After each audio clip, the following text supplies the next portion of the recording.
মই এইখিনি ক'ব বিচাৰিছোঁ যে আমি শিক্ষকবিলাকৰ এটা সন্থা আছে আৰু সন্থা মানে সন্মিলনী, তাৰ নাম হৈছে অসম ৰাজ্যিক প্ৰাথমিক শিক্ষক সন্মিলনী। ইয়াৰ 5টা ব্লক আছে: লখিমপুৰ ব্লক, বালিজানা, মাটিয়া, দুধনৈ আৰু আমাৰ গোৱালপাৰা সদৰ ব্লক।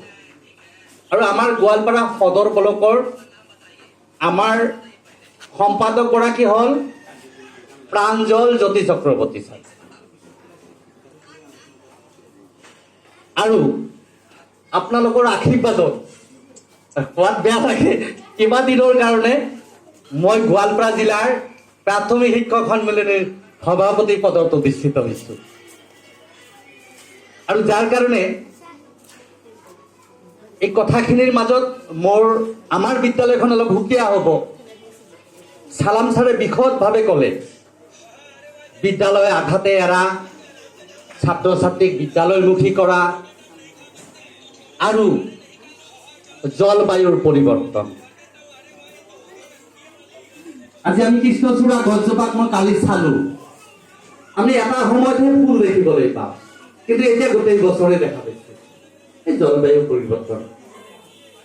এতিয়া আপোনালোকে যদি আমাক অলপ সহযোগ কৰে, তাৰমানে আমাৰ মান নিৰূপণৰ পৰীক্ষা এইটো প্ৰথম গোট, সাময়িক মূল্যায়ন হ'ল আমাৰ দ্বিতীয় গোট। আজি পৰীক্ষা, দুটা পৰীক্ষা যাওঁ যাওঁ অৱস্থা। এই মুহূৰ্তত আমাক অভ্যাসন পুথিখন দিয়া নাই। এই অভ্যাসন পুথিখন আমাৰ বিভাগীয় কৰ্তৃপক্ষ বা চৰকাৰে যোগান ধৰে, কিন্তু আজিলৈকে পোৱা নাই।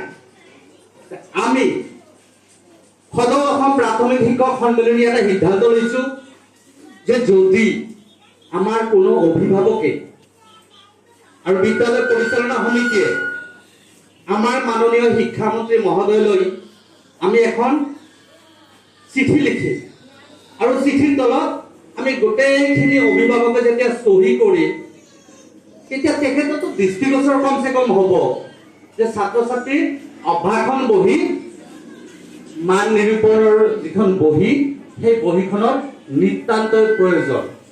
গতিকে যদি আপোনালোকে একমত হয়, মই সভাপতিৰ লগত ইতিমধ্যে আলোচনা কৰিলোঁ যে চিঠিখন যিহেতু লিখিব পৰা নাই, আপোনালোকে যদি বগা কাগজত চহী কৰি দিয়ে, তাৰপিছত বিদ্যালয় পৰিচালনা সমিতিৰ সিহঁতৰো থাকিব, তেতিয়াহ'লে এই চিঠিখন আমি মাননীয় শিক্ষামন্ত্ৰীৰ দৃষ্টি আকৰ্ষণ আৰু বিবেচনা গ্ৰহণৰ কাৰণে দিব বিচাৰোঁ। যদি আপোনালোকে সম্ভৱ হয়, আপোনালোকে এই ক্ষেত্ৰত বিনা দ্বিধাই চহী কৰিবলগীয়া হয়।